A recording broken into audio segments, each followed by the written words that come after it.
Ang topic po natin ngayong pag-aaralan is about hindrances in serving God. Ito naman po yung mga hadlang para hindi makapaglingkod ang marami sa Diyos. Kasi alam ng kaaway na kapag ang tao'y natutong maglingkod ng tapat sa Diyos, may mangyayari sa kanyang buhay.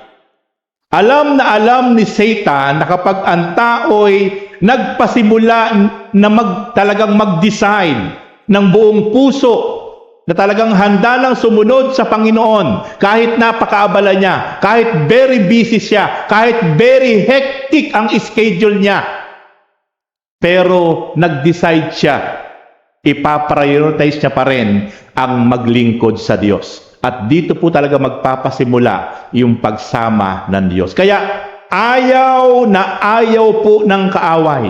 Ayaw po ni Satan ng bawat isang kabataan, ang bawat isang babae at lalaki ay magpapasimula talaga na mula sa kanyang puso ay talagang mimithiin niya na magsimula talagang magpagamit, sumunod at i-prioritize ang Diyos sa kanyang buhay. Iyon ay ayaw ni Satan. Sapagkat alam ni Satan, may matinding mangyayaring breakthrough sa buhay ng bawat isang tao. Once na siya'y nagpasimula, nagdesisyon na talagang magpagamit sa Panginoon. Gamitin ang kanyang buhay, gamitin ang kanyang resources, gamitin ang kanyang talents, ability para maglingkod sa Diyos. Ano yung mga hadlang na yan? Yan ang ginagamit ni Satan para hindi makahakbang ang bawat isa para paglingkuran ang Diyos. Dito po sa church natin ay napakarami pa pong ministry na dapat po ay talagang, meron po talagang gumampan. Iniintay po tayo ng ministry. Napakarami pa po. Kaya kinakailangan ko po ang inyong pagbo-volunteer. Kung ano po yung inyo talagang may contribute para tumuwang, para po sa patuloy na ikatatagumpay ng ministeryong ito ay napakarami pa pong ministeryo ang nag-iintay sa church na ito.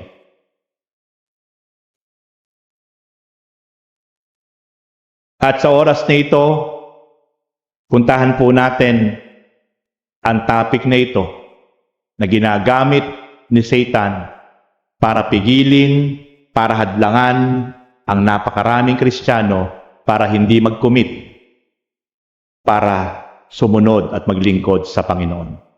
Nais kong ibigay sa inyo yung Philippians chapter 3 verse 7 to 8 na sinabi po ni Apostol Pablo. Si Apostol Pablo po ang isa sa pinakamatindi na alagad ng Panginoon na kakaiba ang kanyang experience. Si Apostol Pablo po ay napakagandang estado sa buhay. Si Apostol Pablo po ay isang matalino, iginagalang, nirerespeto. Si Apostol Pablo po ay konektado sa gobyerno ng mga Hudyo.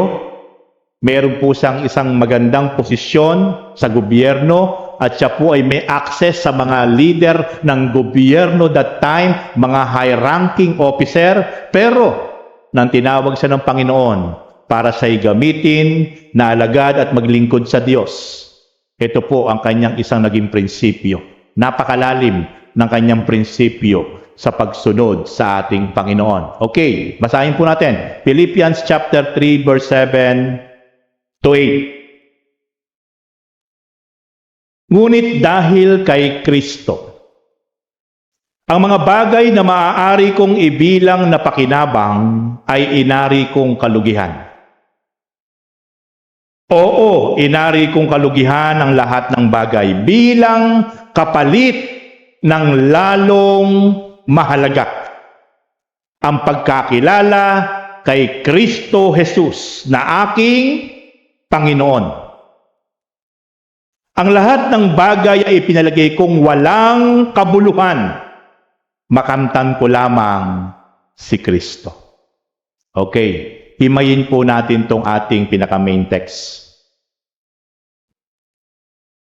Tingnan niyo po yung napakalalim na pagpapahalaga ni Pablo sa Panginoon. Sobra pong lalim ng kanyang pagpapahalaga. Mula po nung makilala niya ang Panginoon at mula po nung maramdaman niya ang pag-ibig, pagmamahal at pagpapatawad at kapangyarihan ng Diyos sa kanyang buhay. Kaya sinabi po niya, dahil kay Kristo, ang mga bagay na maaari kong ibilang na pakinabang ay inari kong kalugihan. Habang may mga bagay sa buhay ng bawat sa atin na higit nating pinapahalagahan kaysa sa Diyos, hindi po tayo talaga makapagpapasimula na makapagbigay ng tunay na pagsunod, pagmamahal, at paglilingkod sa Diyos. Ito po yung madalas kong sinasabi. Yung pagkatawag po kay Pablo, kakaiba po yun. Highest calling po yung pagkatawag kay Pablo. Hindi natin kailangan lahat gayahin yung ginawa ni Pablo. Kasi si Pablo talagang hindi nag-asawa. Tinalikuran lahat. Ibinuhos niya ang kanyang atensyon, ipinokus niya ang kanyang isip, ang kanyang puso at damdamin at panahon at oras at buhay sa paglilingkod na lang sa Panginoon. Kaya ito yung sinasabi niyang yung mga bagay na maaari niyang ibilang na pakinabang ay inari niyang kalugihan dahil kay Kristo. Tayo po, hindi ko po sinasabi sa inyong huwag kayong mangarap sa buhay. Hindi ko po sinasabi sa inyong huwag na kayong mag-aral. Hindi ko sinasabi sa inyong huwag na kayong maghanap buhay. Yan po lahat ay biyaya ng Lord. Pero ang masakit po kasi minsan, sa buhay ng maraming mananampalataya, maraming kabataan, dahil sa pag-aaral, walang panahon at oras sa Diyos. Maraming mga kapatiran, Kristiyano, dahil sa hanap buhay, walang panahon sa Diyos. Linggo na lang. Linggo na lang po. Araw ng pagsamba sa Diyos. Dahil sa mga bagay na higit niyang pinahalagahan sa buhay niya, wala siyang panahon pag-araw ng linggo. Kaya, habang marami tayong pinapahalagahan sa ating buhay, habang marami tayong pinapriority sa buhay, hindi mangyayari sa ating buhay na talagang tunay tayong makapaglilingkod sa Panginoon at makasusunod. Maghanap buhay ka kung gusto mo maghanap buhay. Magnegosyo ka kung gusto mo magnegosyo. Mag-aral ka kung gusto mo mag-aral. Pero ang sinasabi po sa atin ng Diyos, higit sa lahat, siya dapat ang priority natin. Higit sa lahat, dapat ang Panginoon ang inuuna natin. Kaya dito po, sabi po ni Pablo, dahil kay Kristo, ang mga bagay na maaari kong ibilang na pakinabang ay inari kong kalugihan. Dahil kay Kristo. Inari kong kalugihan ang lahat ng bagay bilang kapalit ng lalong mahalaga. Ang alin po yung lalong mahalaga para sa Kanya? Ang pagkakilala kay Kristo Jesus na aking Panginoon. Kaso po baliktad sa marami pong Kristiyano ngayon, worldwide, o even po sa ating bansa. Wala pong ibinibigay na pagpapahalaga sa mga bagay kung paano sa lalalim, lalago, at paano niya higit na makikilala ang Panginoon. Akala niya ang lahat ng bagay na ito'y abala lang sa kanyang buhay. Kaya ang prioritize pa rin niya yung mga bagay na higit na pinapahalagahan niya sa kanyang buhay. Pero kay Pablo, inari niyang kalugihan ang lahat ng bagay bilang kapalit ng lalong mahalaga. Kay Pablo, ang naintindihan niya, naunawaan niya, ang higit na mahalaga sa kanya, yung lalo niyang makilala, yung lalong lumalim ang kanyang pagkaunawa, pagkakilala, relationship sa ating Panginoong Hesukristo. Papaano lalalim ang isang Kristiyano kung wala siyang panahon na magbasa ng Bible? Papaano lalalim ang kanyang relasyon sa Diyos kung wala siyang panahon na maglaan ng laging panalangin, paikipag-usap sa Diyos? Papaano lalalim ang isang Kristiyano kung wala siyang panahon na dumako sa mga lugar na gaya nito para patuloy niyang maunawaan sa pamamagitan ng makapangyarihang salita ng Diyos kung ano yung mga bagay na hindi pa niya alam? Papaano siyang lalalim? Paano lalalim ang isang Kristiyano kung wala siyang panahon sa pakikipag-fellowship sa kapwa-kapatiran? Mga kapatid, dito po nagkaroon po tayo ng designate na mga group leaders. Kaya kung bakit po pagkatapos po ng pagsamba ay nag-groupings po tayo.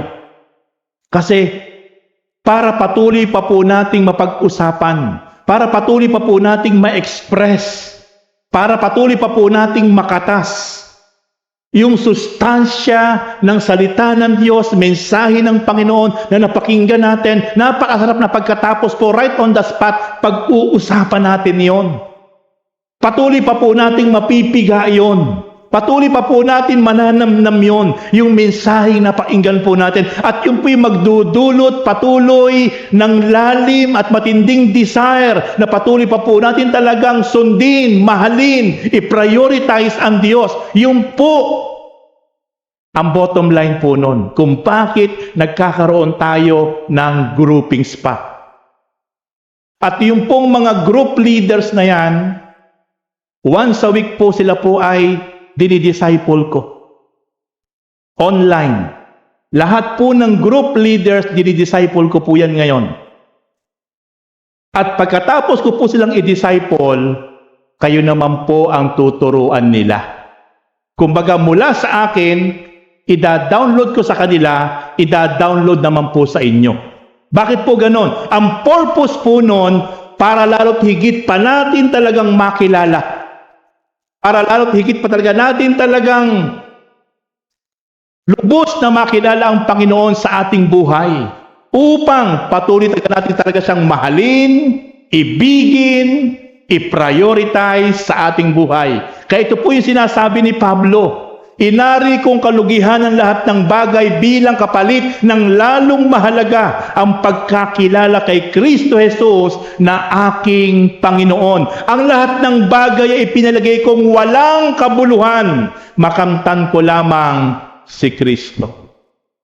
Kung ganito lang ang magiging prinsipyo ng maraming Kristiyano, walang Kristiyanong magiging bansot. Walang Kristiyanong maligamgam. Walang Kristiyanong lumitaw, lumubog. Kasi po, talagang lahat ay mag-aalap, mag-aapoy. Kasi po, alam niya kung sino ang dapat niyang pahalagahan sa kanyang buhay. Walang iba kundi ang Panginoon. Kaya mga kapatid, ini-encourage ko po kayong lahat. Kung saan kayo nakabilang ng mga group leaders, yung mga kabataang babae may leaders. Yung mga kabataang lalaki may leaders. Yung mga kababaihan may leaders. Yung mga kalalakihan may leaders. Yung mga senior na babae at lalaki may leaders. Kumbaga, pagtulong-tulungan po natin to upang sama-sama po tayo na lumalim, lumago, mag-alab ang ating pagkakilala, ang ating pagsunod sa Panginoon. Sapagkat ayaw na ayaw talaga ng kaaway ng bawat isa po sa atin ay lumalim at lumago at handa ng sumunod sa Panginoon at maglingkod. Kasi alam niya ang mangyayari. Kapag tayo nagpasimula na lumago at lumalim, may mangyayari sa ating mga buhay. Okay, puntahan na po natin ang mga hindrances. para tayo po hindi makapaglingkod sa Diyos. Number 1, alam niyo ba kung ano ang inilalagay ng kaaway? Alam niyo ba kung ano yung ino-offer lagi ni Satan sa ating harapan, sa ating isip, sa ating damdamin? Ang lagi niyang ino-offer, ang lagi niyang ipinapaing sa bawat isang mananampalataya, even sa mga lingkod ng Diyos, para hindi makapagpatuloy na maglingkod. Number 1 is about sin, kasalanan. Ang kasalanan po ay minsan nasa isip lang natin. Diyan po isinisibat ni Satan ang kasalanan. Minsan po sa damdamin natin. Minsan mararamdaman mo yung isang bagay na magkakaroon ka ng pagnanasa. Kapag naramdaman mo yon, pupunta yon sa isip mo. At kapag yung isip mo na ang nagplano, kaya na niyang pagalawin ang lahat ng nerves ng ating katawan. Mula po kasi sa ating isip, mula sa damdamin naramdaman mo. On the spot po yan, napakabilis pupunta sa isip. Magpaplano tayo. Kapag yung isip na po ang napasok ng kaawa at nagplano ka na sa isang bagay na gusto mong gawin, it is about sin. Pagaganahin po ng ating isip yung lahat ng nerves ng ating katawan. Yung ating kamay, yung ating paa, yung ating bibig, yung ating mata. Once ito po'y naramdaman, naisip, nagplano, on the spot po yun, napakabilis.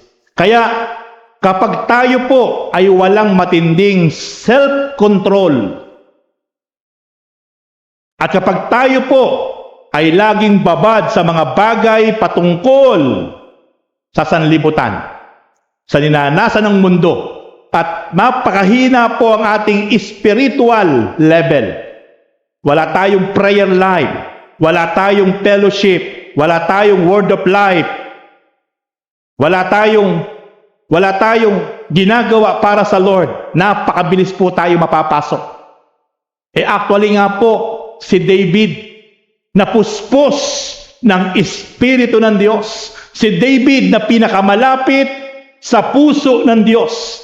Si David na napaka-worshipper. Si David na napaka-prayerful. Sipin niyo po, nasa itaas siya ng balkonahe ng kanyang palasyo. Nakita niya naliligo si Bathsheba. Right on the spot, may naramdaman siya. Right on the spot, meron siyang ginawang plano. Sipin niyo po yun. Ito po yung sinasabi ko po sa inyo. Mararamdaman mo yan. Magpaplano ka. Yun po yung ginawa ni David. Ano ginawa ni David? Kagad, si Bathsheba po ay pinatawag niya sa kanyang palasyo. May nangyari sa kanila. Dahil kagad natukso siya nung makita si Bathsheba na naliligo. Ano po yung ginawa niyang matinding kasalanan?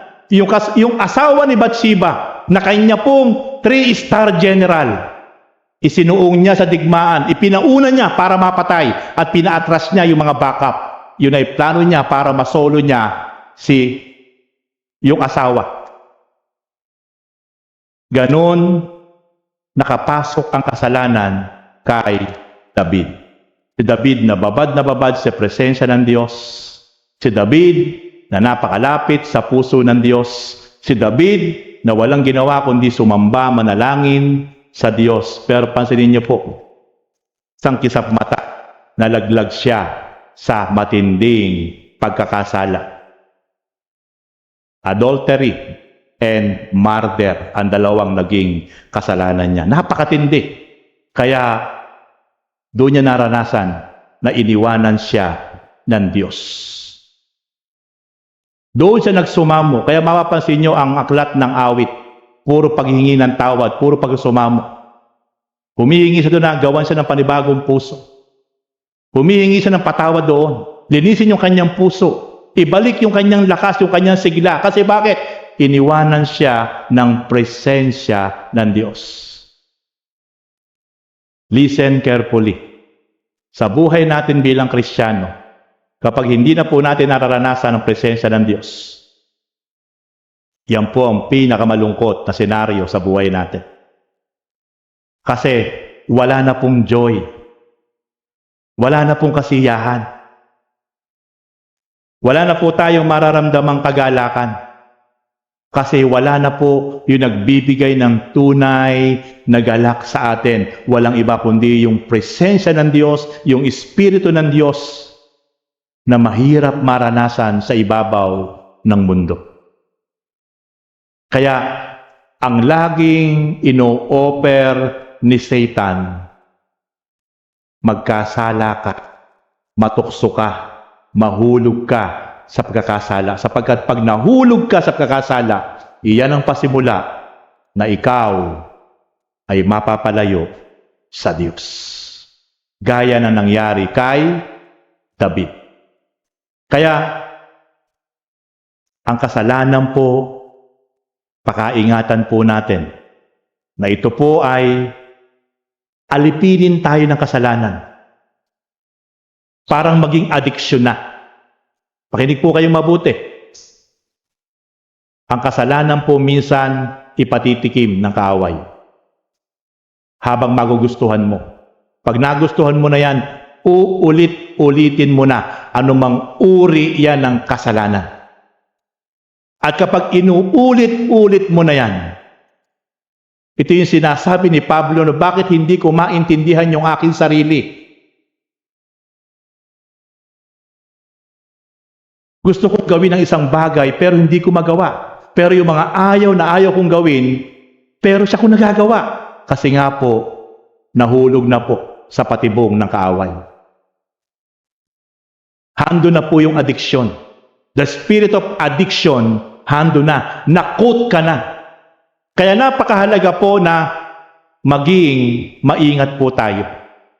Napakahalaga po na anumang bagay na ginagawa natin sa ating buhay, na alam mo yan na hindi nakalulugod sa Diyos, pero hindi mo na maintindihan ng iyong sarili na paulit-ulit mo nang ginagawa, hindi mo na halos maiwanan, gusto mo nang ayaw gawin pero nagagawa mo pa rin, kapatid, yan po ay isa ng pang-aalipin ng kaaway. Kaya mahihirapan ka na talagang sumunod. Mahihirapan ka na talagang sumunod ng buong puso sa Diyos para mabigyan mo siya ng kaluguran. Kasi po bakit? Kasi meron na pong aagaw ng atensyon natin. Alin po yun? Yung kasalanan na hanggang dumating na po sa addiction. Kaya ano po sabi ng Isaiah 59 verse 2? Ngunit ang sala mo ang nagiging dahilan, kaya hindi marinig ang dalangin mo, at siya ring dahilan ng paglalayo ninyo. Kaya ang Diyos po ay napakalayo. Kaya ang Diyos po ay hindi na halos maranasan. Kaya ang Diyos po hindi na po halos madama. Bakit? Kasi sinabi ng Isaiah 59 verse 2, yung kasalanan ang dahilan. Sin na ino-offer lagi ng kaaway, iyan ang hadlang. Habang tayo po ay nakalubog sa kasalanan, habang tayo po ay dumadanas na po halos na hindi natin maintindihan yung ating sarili. Pansinin niyo po yung iba nire-rehab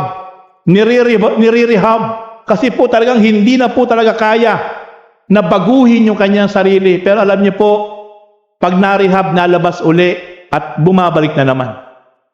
Napakahirap po talaga. Napakahirap po talagang mahulog sa patibong ng kaaway. Kasi po, halos bumabao na sa ating dugo, ugat, espiritu, yung galaw ng kapangyarihan ng dyablo na inoper na kasalanan.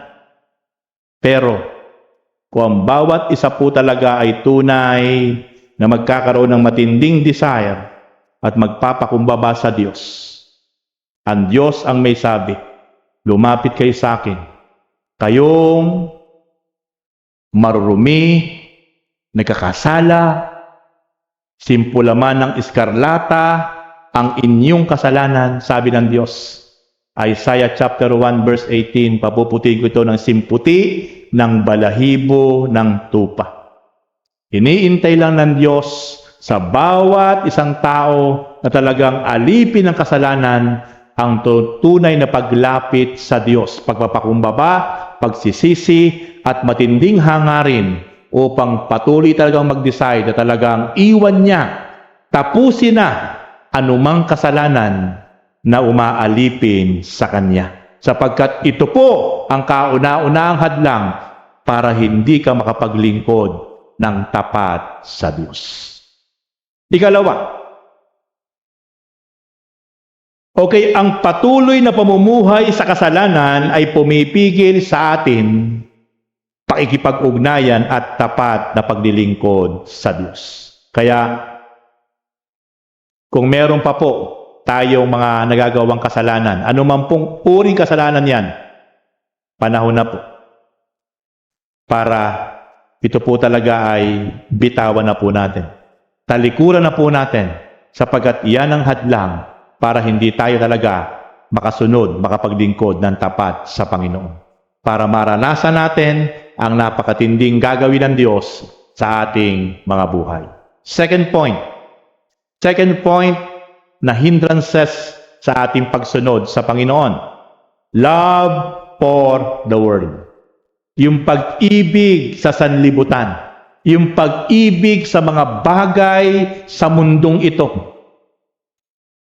Habang mapakatindi ang ating ibinibigay na panahon, oras, sa mga bagay ng mundong ito, at ito higit sa lahat ang ating pinaprioritize, never tayong talagang makapaglilingkod ng buong puso sa Panginoon. Habang mas marami tayong ibinibigay na panahon at oras sa mundong ibabaw na ito, na maraming bagay sa mundong ibabaw na ito, hindi talaga tayo makapagsisimula na makapaglingkod ng tapat sa Diyos. Pero kapag dumating sa time ng buhay natin, na kaya na talaga nating pahalagahan ang mga bagay ukol sa Diyos, second priority lang po yung mga bagay sa ibabaw ng mundo. Dito na po tayo makapagsisimula ng tunay na makapaglilingkod sa Diyos. 1 John chapter 2, verse 15 to 17. Huwag ninyong ibigin ang sanlibutan o ang mga bagay sa sanlibutan. Ang umiibig sa sanlibutan ay hindi umiibig sa Ama. Sapagkat ang lahat ng nasa sanlibutan ang nakapupukaw sa masamang pita ng laman. Ang mga nakatutokso sa paningin at ang karangyaan sa buhay ay hindi nagmumula sa Ama, kundi sa sanlibutan.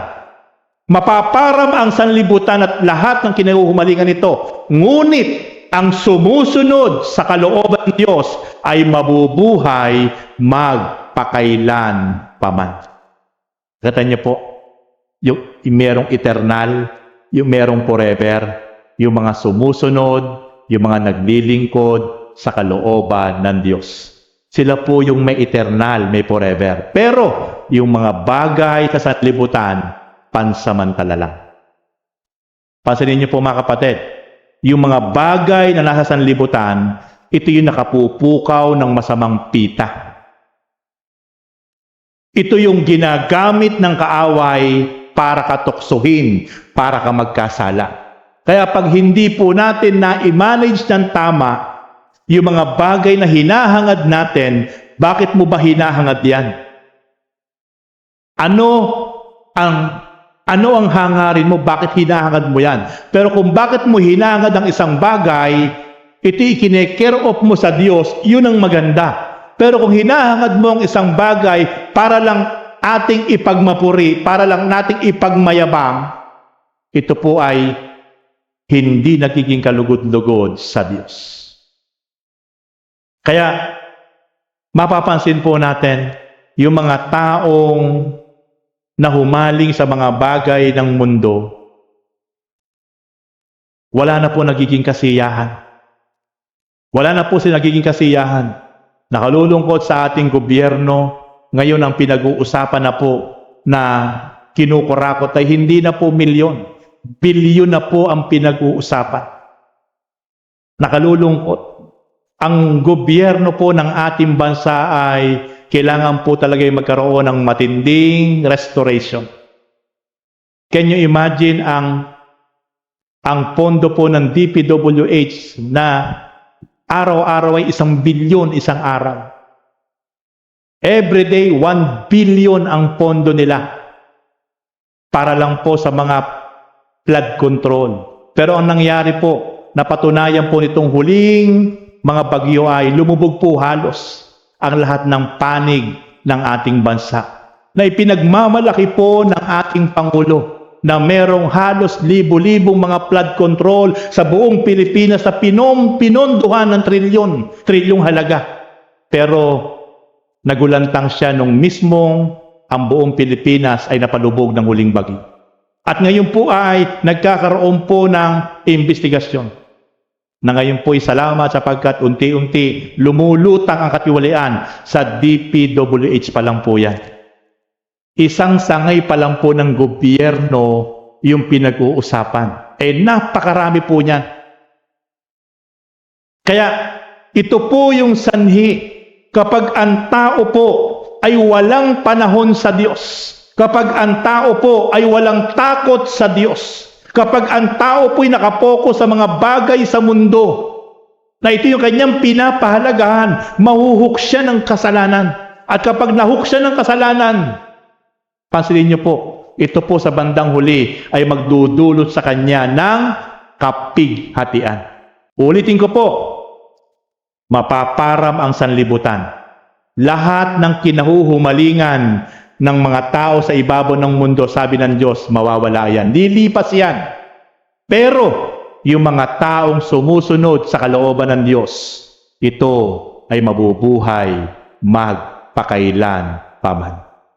Kaya mga kapatid, ito po ang ating pinag-aaralan, ang napakahalaga. Kapag tayo natutong sumunod, maglingkod sa Diyos, tayo po yung mananatili eternal, forever, at makakapiling ng ating Panginoon Diyos. Kaya mga kapatid, kapag tayo pinagpala ng Diyos, wala tayong madadala sa ibabaw ng mundong ito papunta sa ating lugar na pupuntahan. Kapag tayo pinagpala ng Diyos, gamitin na po natin yan para sa ikararangal, ikasisiya ng Diyos. Amen. Gamitin na po natin lahat yung mga blessing na yan. Kasi po yan ang tunay na makapagbibigay ng kasiyahan sa Diyos. Ang labis na pagkahumaling sa kayamanan, kasiyahan at mga bagay na makasanlibutan ay humahadlang sa paglilingkod ng buong puso.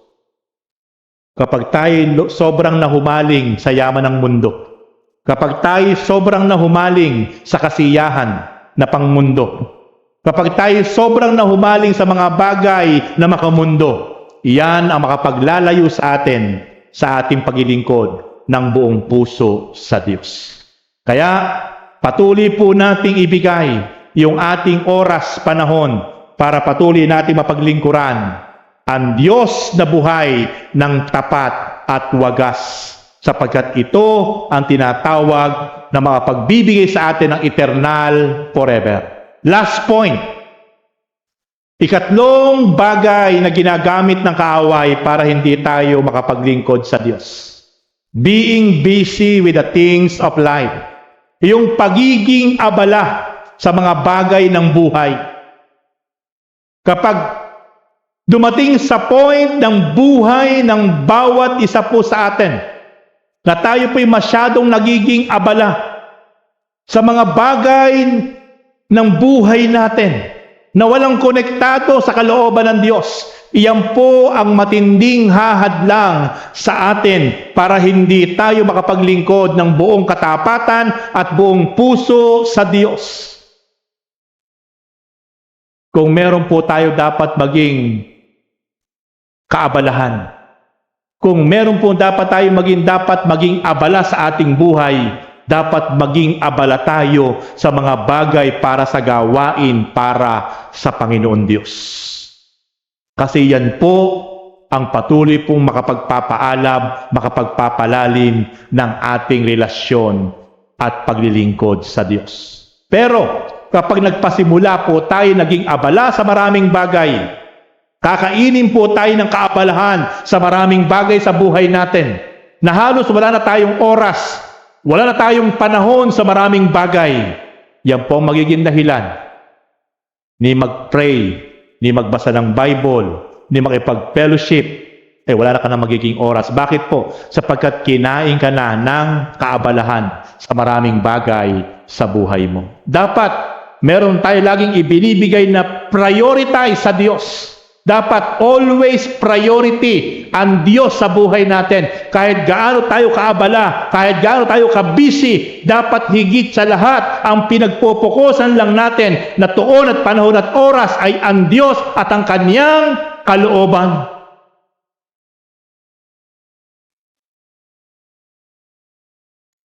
Matthew chapter 6 verse 24.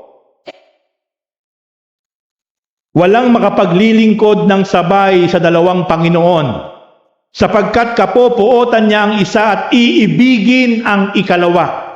Hindi kayo makapaglilingkod ng sabay sa Diyos at sa kayamanan. Ano po ang ibig sabihin nito? Ang gusto ng Diyos, habang naghahanap buhay ka, habang nagninegosyo ka, habang nag-aaral ka, dapat higit sa lahat, above all, ang ibinibigay nating panahon sa Diyos. Hindi po pwedeng magiging dahilan natin yung ating pangarap, yung ating hanap buhay, yung ating trabaho, yung ating kaabalahan para hindi tayo higit makapaglingkod sa Diyos. Naalala ko si Daniel. Si Daniel na napakataas ang posisyon during that time of King Darius. Napakataas ang posisyon niya sa pamahalaan at kaharian ni King Darius. Napakarami niyang kinakausap na mga tao sa palasyo. Napakalaki at napakalawak ng kanyang pamamahala. Pero si Daniel, 3 beses isang araw, sumasamba, nananalangin sa Diyos. Hindi kahit kailan ginawa niyang dahilan yung kaniyang posisyon. Hindi kahit kailan ginawa niyang dahilan sa harap ng Diyos para hindi niya maibigay ang panahon at oras sa Diyos para sumamba siya, para manalangin siya. Yung kanyang napakalaking responsibility sa kaharian ni King Darius.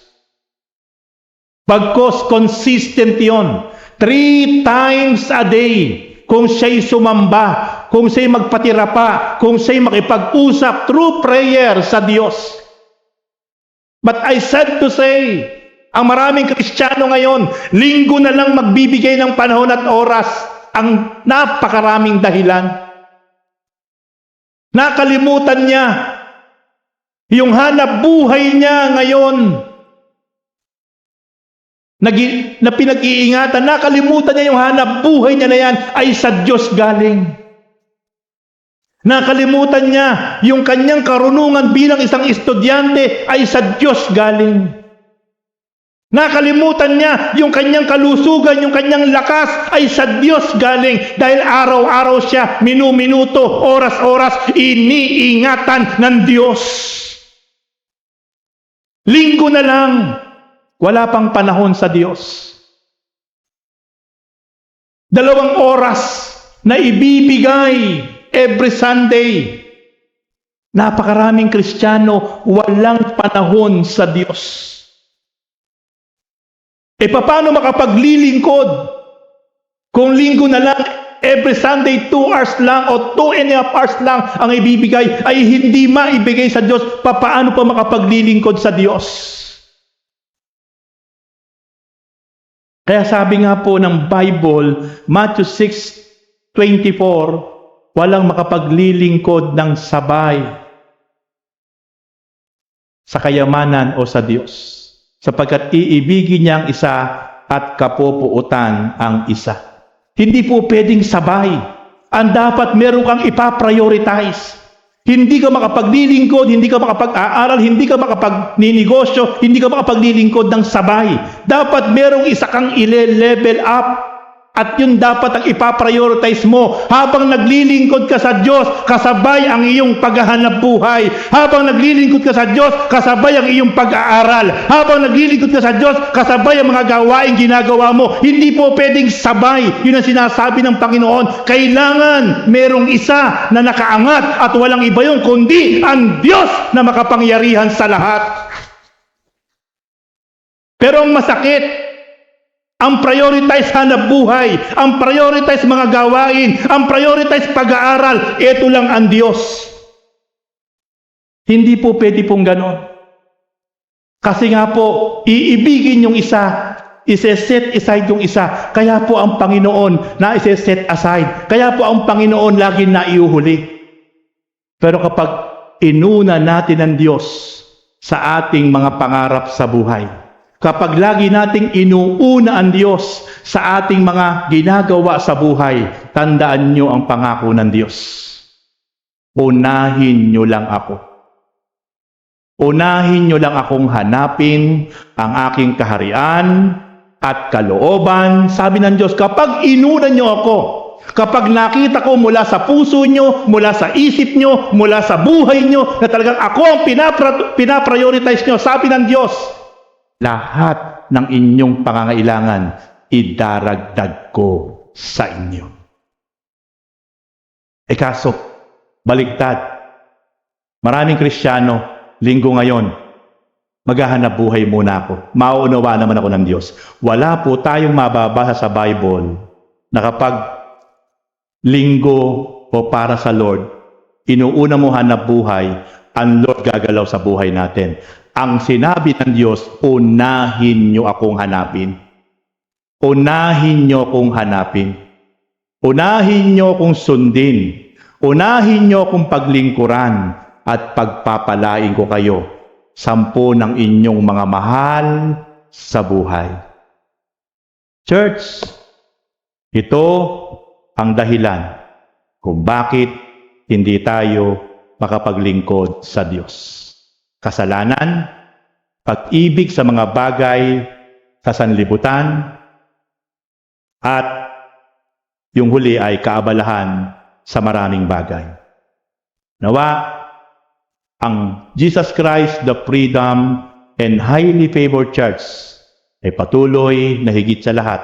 Magpasimula tayong magpasyan lahat na talagang magbigay, maglaan ng oras para sa Diyos. Gamitin natin ang ating buhay at simula siyang paglingkuran. Kapag inuuna ang trabaho, negosyo at sariling interes kaysa sa Diyos, ito'y nagiging malaking hadlang sa paglilingkod sa Diyos.